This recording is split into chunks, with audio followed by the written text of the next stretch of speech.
مامۆستاگیان ئینسان کاتێکە دەردەچێت لە ماڵ و دەچێتە دەشت و دەر و ئەوە لە شوێنێکی کە و چیا و دار و درەختەی دەبێت پێویستە چ بکە و وەچی بەبیر بێتەوە بیر لە چی بکاتەوە. بسم الله الرحمن الرحیم. وا باشە ئینسان کە چۆ دەرەوە و ئەو دەشت و دەرەی بینی و ئەو هەموو قودرەت و دەسەڵاتی خوای پەروەردگار دەبینیت، بیر لە دروستکراوەکانی خوای پەروەردگار بکاتەوە.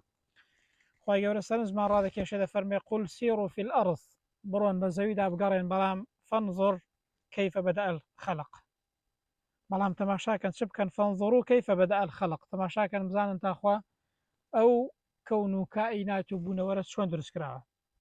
یعنی بیر لە دروستکراوەکانی خوای گەورە بکەنەوە، بیر لە عەزەمەت و دەسەڵاتی خدای پەروەردگار بکەنەوە. بۆیە ئینسان کە گەیشتە هەر بەرزاییەک وا باشە بڵێ ئەڵڵاهو ئەکبەر، خوای گەورە لە هەموو شتێک بەرزترە و لە هەموو شتێک گەورەترە. پێغەمبەر صلی الله عليه وسلم لە فەرمایشتێکدا دەفەرمێ تەفەکەڕوا فی خەلق الله، بیر لە دروستکراوەکانی خوای پەروەردگار بکەنەوە. بۆچی؟ لەبەرەوەی ئینسان کە بیر لە دروستکراوەکانی خوای گەورە دەکاتەوە، گەورەی و عەزەمەتی خدای پەروەردگاری بۆ دەردەکەوێت. پێش ئەوەی کە ئینسان فەرمانی خوای گەورەی پێ بگوترێت، وا باشە خوای گەورە و دەسەڵاتی خوای پەروەردگاری پێ بناسێنرێت، چونکە هەر کەسێک دەسەڵاتی خوای گەورە بناسێت، ئەو کاتەی هەر بڕیارێکی پێگوترە بە ئاسانتر دەتوانێت بڕیارەکانی خدای پەروەردگار جێبەجێ بکات. ئینسانی موسڵمان هەر جوانیەکی ئەو دنیای دەبینێت، بیر لە جوانی و ناز و نیعمەتەکانی بەهەشتی دەکاتەوە.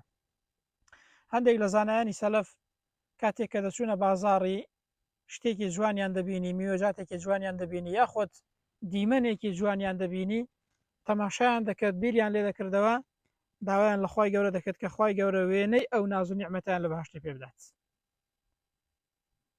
ئاوە چەند گرنگە کە ئینسان قودرەت و دەسەڵاتی خوای پەروەردگار دەبینی، شتێکی جوان دەبینیت، منزەڕە و دیمەنێکی جوان دەبینیت، داوا بکە خوای گەورە خۆشتر لەوە و چاکتر لەوەی لە بەهەشتێ پێ بدات، و دەسەڵات و قودرەتی خدای پەروەردگاری بۆ دەردەکەوێت و خوای گەورە چاکتر دەناسێت.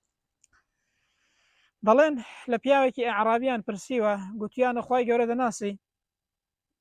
فەرموویەتی بەڵێ خوای گەورە، چۆن خوای گەورە ناناسم؟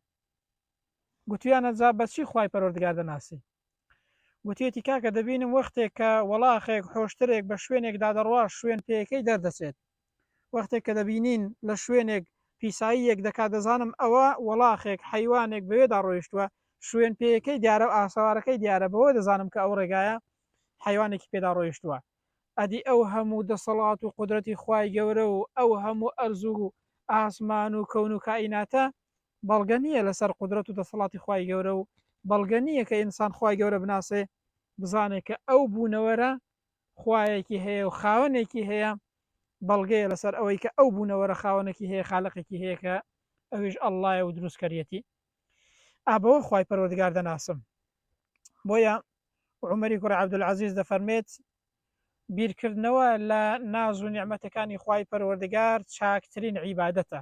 باشترین عیبادەت ئەوەیە کە ئینسان بیر لە دروستکراوەکان و ناز و نیعمەتەکانی خوای گەورە دەکاتەوە.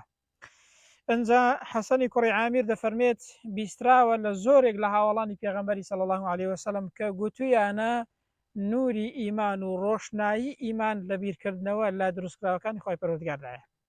یعنی چی؟ یعنی ئینسان وەختێک بیر لە دروستکراوەکانی خوای پەروەردگار دەکاتەوە، نوری ئیمانی لە دڵدا باشتر دەردەکەوێت و ئیمانی بەهێزتر دەبێت و چاکتر دەبێت.